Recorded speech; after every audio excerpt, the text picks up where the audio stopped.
I know if you did not have me for Algebra 3, you've never even heard the word asymptote before. It is an invisible line. It's usually represented by a dotted line, like this graph right here. It's an invisible line that your graph gets as close to as possible, but it never touches or crosses it. Okay, so when you're reading these graphs, you need to be able to look at this graph and decide whether you need to come from the left or the right direction, and you need to see whether it's positive infinity or negative infinity. So in this case, this graph increases. Okay, when you're reading from left to right, it increases, and you're coming from negative infinity. On this side, it increases, but you're coming from positive infinity. Okay, so when you read this little arrow right here, you read that as x approaches infinity. So here, it's a is positive when the f of x approaches infinity. So if you're coming from the right, that's positive. Okay, if you're coming from the bottom up, or from the right over, that's positive, just like you would look at your quadrants. Here's your asymptote right here.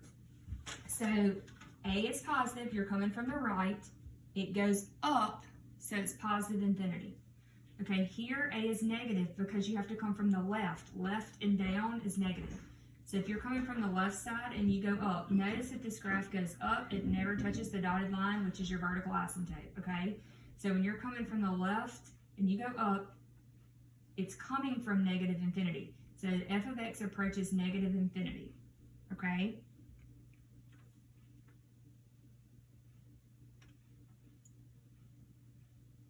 Now, no, that's not right. It's not negative infinity. It's approaching, A is negative because you're coming from the left. It's going up. This is positive infinity and positive infinity, okay? This is negative infinity and negative infinity. So here, when you're looking at this third graph, you're coming this way, okay? You're following along, you're going down. It says f of x approaches negative infinity, okay? Down is negative. A is positive because it's going to the right. A is negative in this graph because it's going to the left, and it's negative infinity because it's going down, okay? Now, remember that when you read these, it's always, when you see this arrow, it doesn't mean equals, it means it approaches it, okay? Now, let me show you how, this is all vertical. Let me show you how to find the vertical asymptote real quick because it's really easy. You already know how to do it. So if you have f of x equals x over x squared minus 1 for your vertical asymptote, it's the same thing as your restrictions. Factor it, x plus 1 and x minus 1, make it set equal to 0. So x cannot be negative 1 and x cannot be 1, okay? So your vertical asymptote here is negative 1 and 1. If you have one like this, x minus 1 over x squared plus 1, to find what your restriction is, you would say x squared equals negative 1. When you take the square root of both sides, you get x equals plus or minus 1i. You cannot have that. So this is no vertical asymptote, okay? And if you have one that also that you have to just factor, g of x equals x minus 1 divided by x squared plus x minus 6. Factor this, separate your x's, your signs are different, your highest is positive. Multiplies to give you 6 and subtracts to give you 1 is 3 and 2.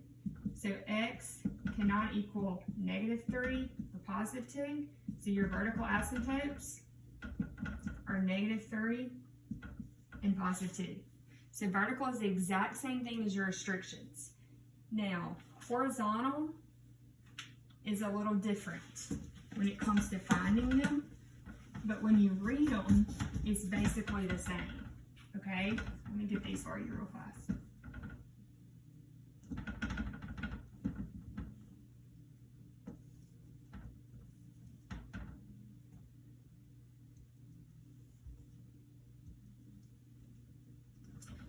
Now,